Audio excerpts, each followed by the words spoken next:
3 a.m. on October 26, 1942, on a rain-soaked ridge above Henderson Field, Guadalcanal, a 24-year-old Marine platoon sergeant had 2 machine guns left and almost no one left to fire them. His platoon had started the week at 48 men. By this hour, it was down to 33.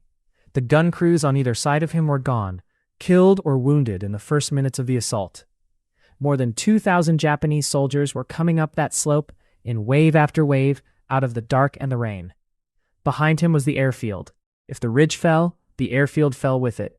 There was no reserve line behind this one. What Platoon Sergeant Mitchell Paige did in the next 2 hours earned him the Medal of Honor. What the official citation doesn't mention is how he got to that ridge at all, and it started with a scale in 1936 and a boy who wasn't heavy enough to enlist. This is Echoes of Valor X. Today, the documented story of Platoon Sergeant Mitchell Paige, 2nd Battalion, 7th Marines. Mitchell Paige was born August 31st, 1918, in Charleroi, Pennsylvania, to Serbian immigrant parents. As a boy, he watched Marines march in his town's Armistice Day parade and decided that was the life he wanted. At 17, he set out on foot from Charleroi toward the Marine recruiting station in Baltimore, Maryland, roughly 200 miles away. He walked and hitchhiked the distance. The recruiters turned him away. Too young, underweight. He went home, ate bananas, drank water by the glass, and waited 2 months. On his 18th birthday, he made the trip again and enlisted. On September 1st, 1936.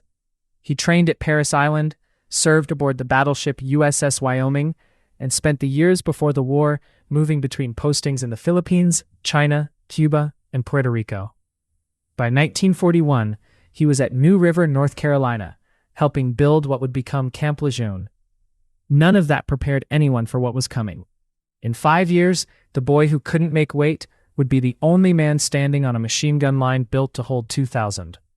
After Pearl Harbor, Paige deployed with the 7th Marines to British Samoa, then landed on Guadalcanal in September 1942. The island held one thing that mattered to both sides: Henderson Field, the airstrip that controlled the sea lanes to Australia. By late October, Japanese Lieutenant General Harakichi Hyakutake had moved thousands of troops into the jungle south of the American perimeter, preparing to retake the field in a single coordinated assault. Paige's machine gun section was placed on a ridge on the extreme left flank of the line, the hinge point, the spot where a breakthrough would open the whole position. His men strung a tripwire in front of their position, hung empty ration cans on it as an alarm, and settled in through a driving rain to wait.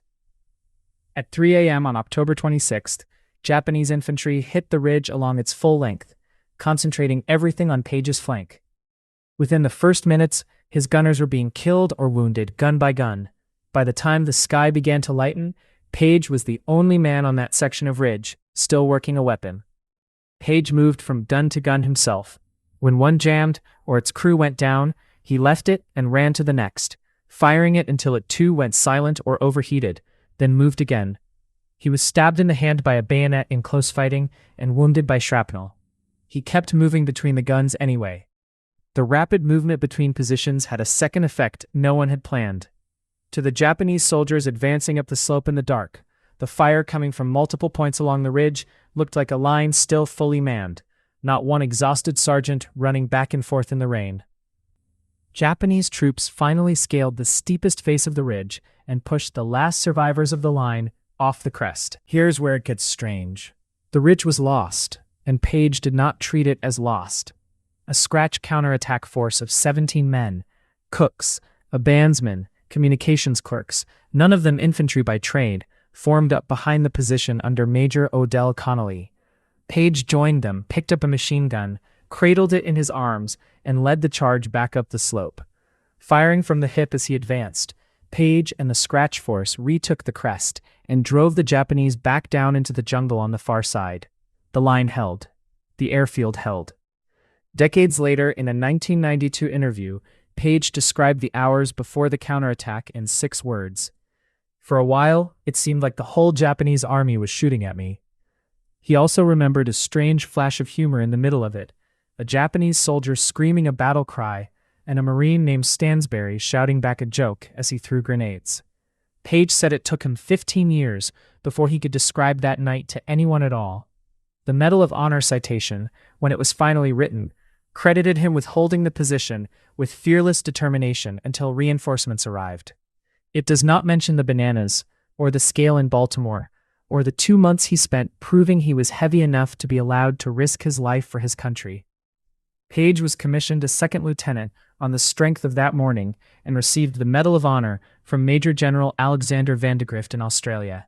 He didn't go home. He was, in his own commander's words, too valuable to be sent home. He fought on at Cape Gloucester, then later in Korea, and stayed in the Marine Corps for 23 years, retiring as a colonel. He wrote his own account of the war, A Marine Named Mitch, published in 1975. He rarely spoke publicly about that night on the ridge before then.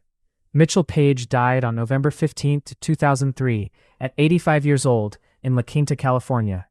He is buried at Riverside National Cemetery, in Riverside, California, Section 20A, Site 533, under a stone that lists a rank and a date. Not the sound of a night, he said, took him 15 years to describe out loud.